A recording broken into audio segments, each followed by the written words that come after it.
میں نے پچھلی ویڈیو کے اندر محبت کے 3 تقاضے بیان کیے تھے: کمال کا ہونا، جمال کا ہونا، جود و نوا کا ہونا۔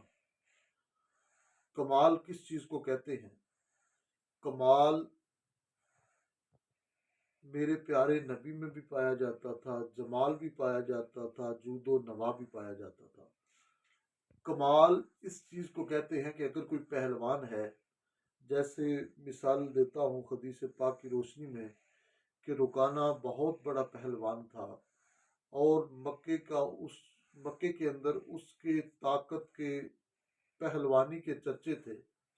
میرے پیارے نبی کی بارگاہ میں عرض کرتا ہے: یا رسول اللہ صلی اللہ علیہ وسلم، میں تم سے کشتی کرنا چاہتا ہوں۔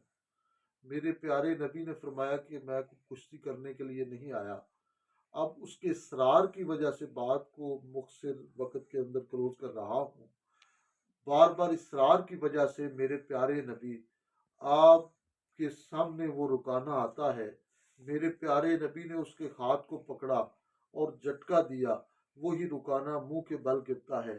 پھر دوسری دفعہ میرے نبی کے سامنے آتا ہے، میرے پیارے نبی نے دوسرا جھٹکا دیا، پھر منہ کے بل گرتا ہے۔ پھر تیسری دفعہ جب میرے نبی کے سامنے آتا ہے، میرے پیارے نبی نے ہاتھ کو پکڑ کر جھٹکا دیا، اور وہ تیسری دفعہ بھی منہ کے بل گرتا ہے۔ اب وہ میرے نبی کے قدموں میں آتا ہے، پڑھتا ہے: اشہد ان لا الہ الا اللہ و اشہد ان محمد رسول اللہ۔ میرے پیارے نبی میں کمال پایا جاتا تھا اور جمال۔ حضرت علی المرتضیٰ شیر خدا کرم اللہ وجہہ، آپ 14ویں رات بڑی آب و تاب کے ساتھ جگمگا رہی تھی۔ میرے پیارے نبی آپ بھی نکلتے ہیں، مولا علی بھی نکلتے ہیں۔ مولا علی 14ویں کے چاند کو دیکھ رہے تھے اور اس کی خوبصورتی کو دیکھ کر بڑے حیران ہو رہے تھے۔ اب سامنے سے میرے پیارے نبی تشریف لائے۔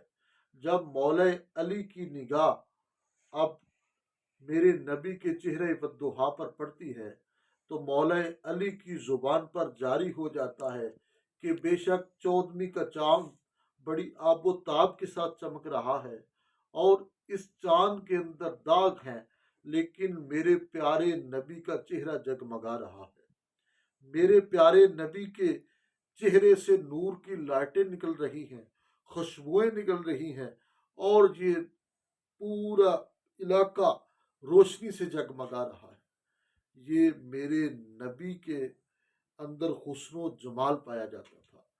تیسرا ہے جود و نوا۔ وہ میں نے عرض کیا تھا کہ جود و نوا کس کو کہتے ہیں؟ جود و نوا ہے کہ میرے پیارے نبی آپ کے نواسے مولا حسین، آپ گزر رہے تھے، سامنے سے خاتم طائی کا پوتا کہہ رہا تھا کہ میرے دادے کے حویلی کے 7 دروازے تھے، اور ان 7 دروازوں پر جتنی دفعہ کوئی مانگنے جاتا تو میرا دادا عطا کرتا۔ اب مولا حسین آپ بھی پاس گزر رہے تھے۔ فرماتے ہیں کہ اے خاتم طائی کے پوتے، سن لے کہ میرے نانے کا ایک ہی دروازہ تھا۔ میرے نانے کے دروازے پر کوئی ایک دفعہ جا کر سوال کرتا تھا تو اس سے دوسری بار مانگنے کی ضرورت نہیں پڑتی تھی۔ میرا نانا اس کو اتنا عطا کر دیا کرتا تھا۔ میرے نبی میں کمال بھی پایا جاتا ہے، جمال بھی پایا جاتا ہے، اور جود و نوا بھی پایا جاتا ہے۔ ما علینا الا البلاغ المبین۔